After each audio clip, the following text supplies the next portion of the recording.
Welcome to பிரியாவின் மனதை தொட்ட சமையல். இன்னைக்கு நம்ம என்ன பார்க்க போறோம்னா, ஒரு சூப்பரான சுவையான அடிக்கிற வெயிலுக்கு இந்த மாதிரி நம்ம வாரத்தில் ஒரு நாளாவது கண்டிப்பாக எடுக்கணும். கம்பை வச்சு தாங்க பார்க்க போகிறோம். கம்பு கூழ் ஒவ்வொருத்தரும் ஒவ்வொரு விதமாக செய்வாங்க. நான் என்னோட ஸ்டைலில் செய்கிறேன். கம்பில் எவ்வளோ பெனிஃபிட்ஸ் இருக்குன்னு உங்களுக்கே தெரியும். அது உடம்புக்கு ரொம்ப ரொம்ப நல்லது, நல்ல குளிர்ச்சியும் கூட. இது சின்னவங்கலேருந்து பெரியவங்க வரைக்கும் எல்லாருமே சாப்பிடலாம். எல்லாருமே வாரத்தில் ஒரு நாள் கண்டிப்பாக எடுத்துக்கிடணும். இது ரைஸ் சாப்பிட்றது மாதிரியே நமக்கு வயிறு கொஞ்சம் சாப்பிட்டாலுமே ஃபுல்லான மாதிரி இருக்கும். அதே மாதிரி இதில் ஃபைபர் கண்டென்ட் நிறைய இருக்குது. கண்டிப்பாக இதை ட்ரை பண்ணி பாருங்கள். இந்த வெயிலுக்கு நமக்கு ரொம்ப ரொம்ப நல்லதும் கூட. இப்போ கம்பு கூழ் மட்டும் நான் செய்யலை, அதுக்காக அதாவது கம்பு கூழ் கூட இன்னொரு பொருளும் சேர்த்து செய்ய போகிறேன். அதனால் உங்களுக்கு 2 பெனிஃபிட்ஸ் கிடைக்கும். அது எப்படி செய்கிறதுன்னு பார்க்குறதுக்கு, கம்பு கூழ் செய்கிறதுக்கு பார்க்குறதுக்கு வாங்க வீடியோக்குள்ளே போகலாம்.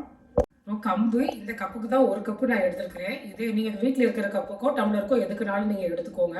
நல்லா க்ளீன் பண்ணி எடுத்துக்கோங்க. இது சுத்தமான கம்புங்கிறதுனால நான் இதை அப்படியே 1 கப்பு எடுத்துருக்கிறத மிக்சி ஜாரில் பவுட்ரு பண்ணி எடுத்துகிட்டு வந்துடுறேன். இதை ரொம்ப நைஸாக நீங்கள் பவுட்ரு பண்ணாமல் ஓரளவுக்கு கொஞ்சம், அதாவது ரவை பதத்தை விட கொஞ்சம் நைஸாக இருக்கிற மாதிரி பண்ணிக்கோங்க. ரொம்ப நைஸாக வேண்டாம். அப்படி இருந்தால் தான் நமக்கு சாப்பிடும்போது கொஞ்சம் கடிப்படுத்த மாதிரி இருக்கும். அதனால் அந்த மாதிரி பவுடர் பண்ணி இப்போ நம்ம எடுத்துகிட்டு வந்துடலாம். அதே மாதிரி ஒரு பெரிய வெங்காயம் கட் பண்ணி வச்சுருக்கிறேன். இது ஸ்பினாச் கீரை, அதாவது பாலாக்கீரைன்னு சொல்லுவாங்க. அந்த கீரையை ஒரு பவுலுக்கு நான் கட் பண்ணி எடுத்து தண்ணியில் வாஷ் பண்ணி வச்சுருக்கிறேன். 2 பச்சை மிளகாய் அதே மாதிரி கட் பண்ணி வச்சுருக்கிறேன். தாளிக்கிறதுக்கு கருவேப்பிலை இதெல்லாம் சேர்த்து செய்யும்போது அதை கம்புக்குள்ளோட சேர்த்து, அதாவது உடனே நம்ம செஞ்சு சாப்பிட்றதுனால நான் இந்த மாதிரி கீரையை போட்டுட்டு நம்ம அதில் தயிரை ஊற்றி 1 கப் நமக்கு தேவையான அளவு தயிரை ஊற்றி அப்படியே நம்ம உடனே மதியத்துக்கு இப்போ உடனே செஞ்சு சாப்பிட்றது மாதிரின்னு சொன்னால் இந்த மாதிரி செஞ்சுக்கலாம்.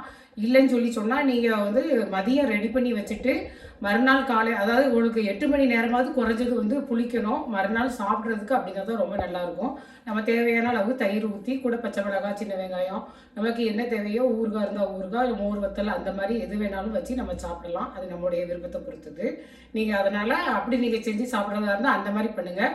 இல்லைன்னு சொன்னால் இந்த மாதிரி உடனே இன்ஸ்டண்ட்டாக நம்ம சாப்பிடணும்னு சொன்னால் இந்த மாதிரி கீரை கலந்து செஞ்சு சாப்பிடுங்க. ரொம்ப ரொம்ப டேஸ்ட்டாக இருக்கும். நான் இந்த மாதிரி தான் செய்வேன். அதே மெத்தடில் உங்களுக்கு இப்போ நான் செஞ்சு காட்டுறேன். இப்போ முதல்ல இதை மிக்சி ஜாரில் நல்லா பவுடர் பண்ணி எடுத்துகிட்டு வந்துடலாம். இப்போ கம்பு இந்த அளவுக்கு பவுடர் பண்ணிட்டு வந்திருக்கணும். கொஞ்சம் 1 2மா இப்போ பார்த்தீங்கன்னாலே தெரியும் உங்களுக்கு. அதில் கொஞ்சம் இந்த மாதிரி இருக்குது பார்த்தீங்களா, கொஞ்சம் பரபரன்ட்டு இருக்கிற மாதிரி நான் பவுடர் பண்ணிட்டு வந்திருக்கிறேன். இந்த மாதிரி நீங்கள் பவுடர் பண்ணிக்கோங்க. இப்போ நம்ம ஒரு பாத்திரத்தில் முதல்ல அது கம்பு மாவை ரெடி பண்ணி வச்சுக்கலாம்.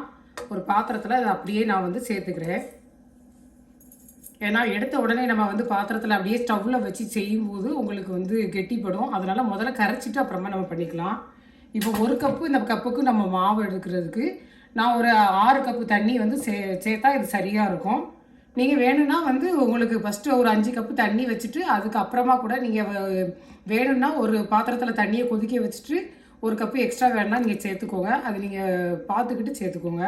இப்போ நான் அளந்து வச்சுருக்கிறேன். இதில் ஒரு 5 கப்பு ஃபஸ்ட்டு நான் அளந்து வச்சுருக்கிறேன். நான் இது அப்படியே இந்த கம்பு மாவில் சேர்த்துடலாம்.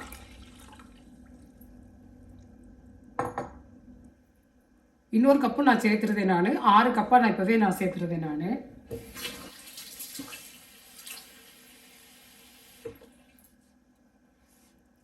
6 கப்பாக சேர்த்துட்டேன். நான் சேர்த்துட்டு நல்லா ஒரு விஸ்கு வச்சு நல்லா கலந்து விட்டுக்கோங்க.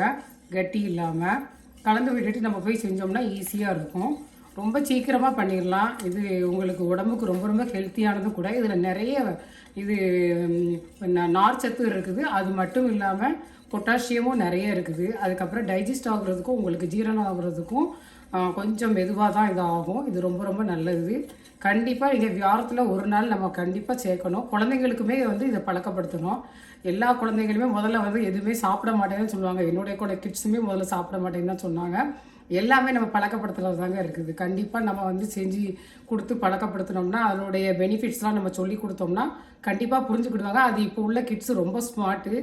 அதனால் எல்லாமே நம்ம சொல்லி கொடுத்தோம்னா கண்டிப்பாக அவங்க தெரிஞ்சுக்குவாங்க. கண்டிப்பாக வாரத்தில் ஒரு நாள் நம்ம கண்டிப்பாக இதை எடுத்துக்கிடணும். அதே மாதிரி இப்போ நம்ம ஊரில் வெயில் பயங்கரமாக இருக்குது. அதுக்கு நம்ம இந்த மாதிரி உணவுகள்லாம் நம்மளோட அடிக்கடி நம்ம சேர்த்துக்கிடணும்.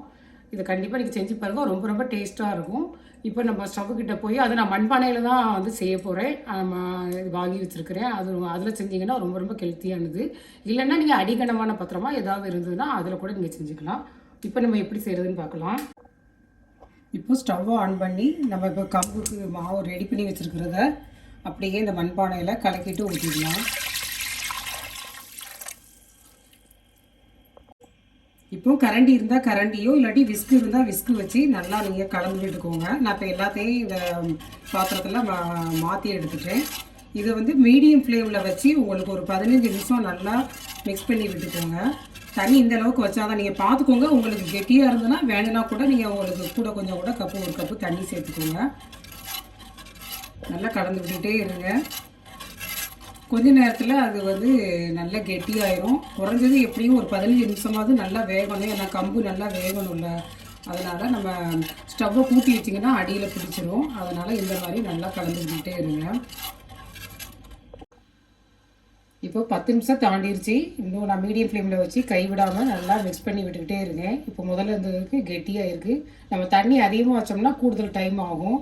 ஸ்டவ்வை கூட்டி வச்சு இது பண்ணோம்னா அடியில் பிடிச்சிரும், கெட்டியாக ஆயிரும். அதனால் இந்த மாதிரி நம்ம மிக்ஸ் பண்ணி விட்டுக்கிட்டே இருக்கணும். அதுக்கப்புறமா நம்ம ஒரு 15லேருந்து 20 நிமிஷமே ஆகும்.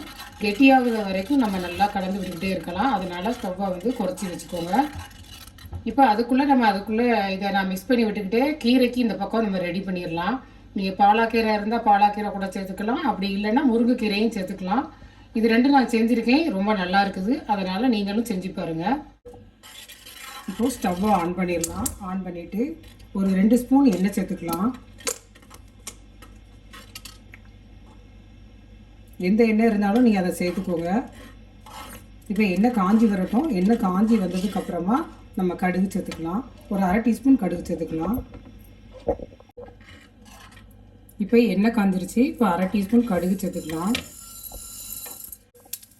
இப்போ கடுகு பொரிஞ்சிருச்சு. இந்த டைமில் நம்ம ஒரு 2 பல்லு பூண்டு நான் கட் பண்ணி வச்சுருக்கிறேன். நான் ஸ்டவ்வை குறைச்சி வச்சுக்கோங்க. அதையும் இந்த டைமில் சேர்த்து வதக்கி விட்டுடலாம்.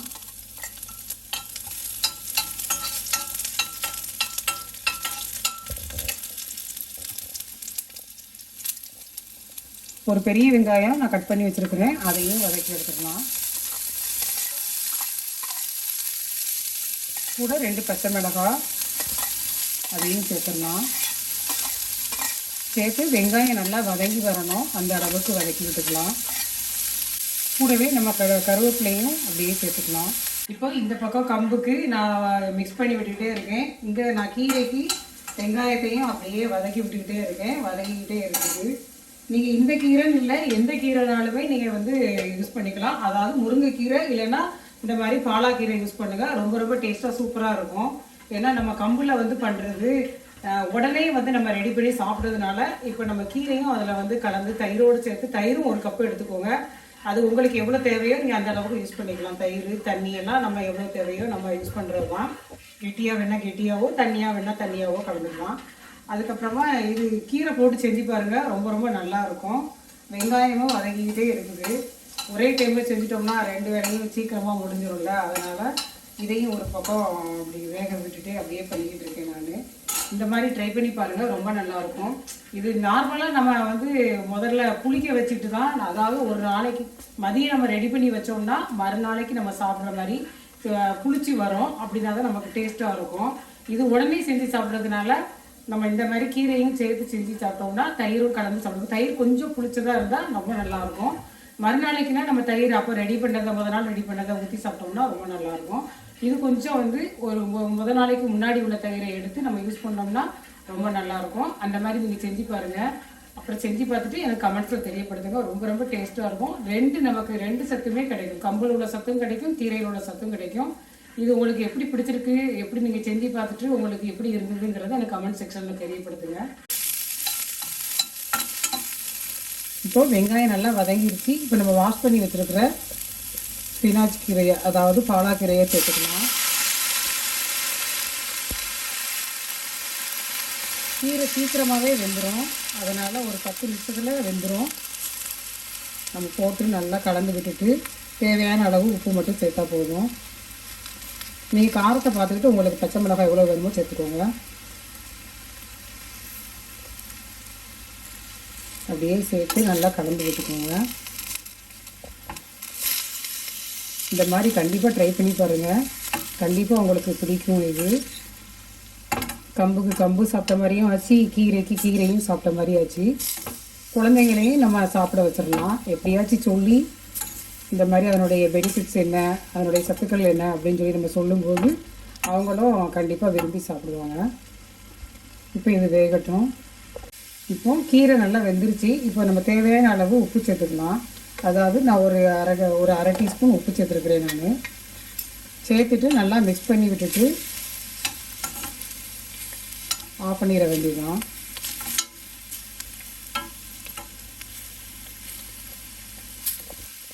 இப்போது ஸ்டவ்வை ஆஃப் பண்ணிடலாம். இப்போது கம்பு ரெடி ஆயிடுச்சு. இப்போ நம்ம ஸ்டவ்வை ஆஃப் பண்ணிடலாம். இப்போ மண்பானையிலங்கிறதுனால அது கொஞ்சம் கொதிச்சுக்கிட்டே இருக்கும். இப்போ ஸ்டவ்வில் இருந்து மாற்றி வச்சிடலாம். இப்போ கம்பு கூழை வேறு பாத்திரத்துக்கு நான் மாற்றி எடுத்துட்டேன். இப்போ நாங்கள் 2 பேரும், என் பொண்ணும் நானும், என் ஹஸ்பண்டும் என் பையனும் அவங்க வெளியில் போயிருக்காங்க. அதனால் அவங்களுக்கு வந்ததுக்கப்புறமா அவங்களுக்கு நான் தனியாக எடுத்து வச்சுருக்கிறேன். இப்போ நம்ம தயிர் 1 கப்பு கெட்டியான தயிராக நான் எடுத்து வச்சுருக்கிறேன். இது ஒரு முந்தின நாள் போட்ட தயிர் கொஞ்சம் புளிப்பாக இருக்கும். ஏன்னா நான் இப்போ உடனே ரெடி பண்ணி சாப்பிட்றதுனால, வீடியோக்காகவும் உடனே நான் வந்து செஞ்சு கட்டுறதுனால இப்போ உடனே இது அப்படியே வந்து கலந்து செய்ய போகிறேன். அதோடு மட்டும் இல்லாமல் நீங்கள் ஆறுனதுக்கப்புறமா சேர்த்துக்கோங்க. இது இப்போ வந்து எனக்கு சூடாகவும் இருக்குது. முதல்ல நம்ம 1 கப்பு தயிரை சேர்த்துக்கலாம். நமக்கு எவ்வளோ தயிர் வேணுமோ அந்த அளவுக்கு நம்ம சேர்த்துக்கலாம். இந்த கரண்டியை வச்சு நல்லா மிக்ஸ் பண்ணி விட்டுக்கோங்க.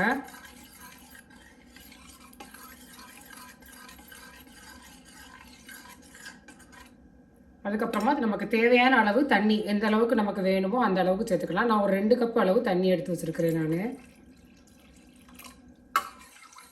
நமக்கு எப்படி கொஞ்சம் கெட்டியாக வேணால் கெட்டியாக சேர்த்துக்கலாம். இல்லை கொஞ்சம் தண்ணியாக குடிக்கிறதா இந்த மாதிரி கூட நம்ம கலந்து குடிச்சிக்கலாம். கூடுதலாக வேணால் நம்ம இஷ்டம் தான், நம்ம எவ்வளோ தண்ணி வேணுமோ கலந்து சேர்த்துக்கலாம். நான் இப்போ 2 கப்பையுமே சேர்த்துட்டேன். ஏற்கனவே நம்ம கீரையில் வேற உப்பு போட்டு செஞ்சுருக்குறோம். அதனால் நீங்கள் உப்பு பார்த்து சேர்த்துக்கோங்க. எவ்வளோ தேவையோ பார்த்துக்கிட்டு சேர்த்துக்கோங்க. இதையும் சேர்த்து நல்லா கலந்து விட்டுக்கலாம். செஞ்சு பாருங்கள், செம்ம டேஸ்ட்டாக சூப்பராக இருக்கும். பார்க்கவே கலர்ஃபுல்லாக அழகாக இருக்குது. இப்போ அதுக்கும் தேவையான அளவு உப்பு நான் ஒரு அரை ஸ்பூன் சேர்த்துக்கிறேன். நான் தேவைன்னா நம்ம பார்த்துக்கிட்டு பத்தலைன்னா திருப்பி போட்டுக்கலாம். சுவையான கம்பு கூழ் ரெடி. ஆயிடுச்சு. நீங்களும் ட்ரை பண்ணி பாருங்கள். இந்த வீடியோ உங்களுக்கு பிடிக்கும்னு நினைக்கிறேன். இந்த கம்பு கூழ் கூட நான் பச்சை மிளகாய் எடுத்து வச்சுருக்கிறேன் காரத்துக்கு. அப்புறம் நார்த்தங்காய் ஊறுகாய், மாங்காய் ஊறுகாய் கட் பண்ணி அதையும் ஒரு பவுலில் எடுத்து வச்சுருக்கிறேன். அதே மாதிரி சின்ன வெங்காயம், இந்த மாதிரி நீங்கள் சேர்த்து சாப்பிட்டீங்கன்னா ரொம்ப நல்லாயிருக்கும். அதே மாதிரி ஏதாவது நமக்கு முத நாள் வச்ச புளிக்குழம்பு, அப்புறமா நான்வெஜ்னா உங்களுக்கு வந்து மீன் குழம்பு, மட்டன் குழம்பு, கருவாட்டு குழம்பு இதெல்லாம் நீங்கள் வச்சு சாப்பிட்டீங்கன்னா ரொம்ப டேஸ்ட்டாக சூப்பராக இருக்கும். நான் இப்போ உடனே செய்கிறதுனால கீரையை போட்டு செய்வேன். நான் அது இன்ஸ்டண்ட்டாக உடனே செஞ்சு நம்ம சாப்பிட்ற மாதிரி. ஏன்னா நம்மளுக்கு 2 சத்துமே கிடைக்கும்ல. குழந்தைங்களுக்கும் அந்த மாதிரி கொடுத்தோம்னா கீரையையும் சேர்த்து கொடுத்த மாதிரி இருக்கும். அதனால் நான் இந்த மாதிரி பண்ணியிருக்கிறேன். இந்த வீடியோ உங்களுக்கு பிடிக்கும்னு நினைக்கிறேன். நீங்களும் ட்ரை பண்ணி பாருங்கள். பிடிச்சிருந்தா மறக்காமல் சேனலுக்கு சப்ஸ்கிரைப் பண்ணுங்கள். நன்றி. உங்கள் இல்லங்களில் சமையல் மனம் வளரட்டும்.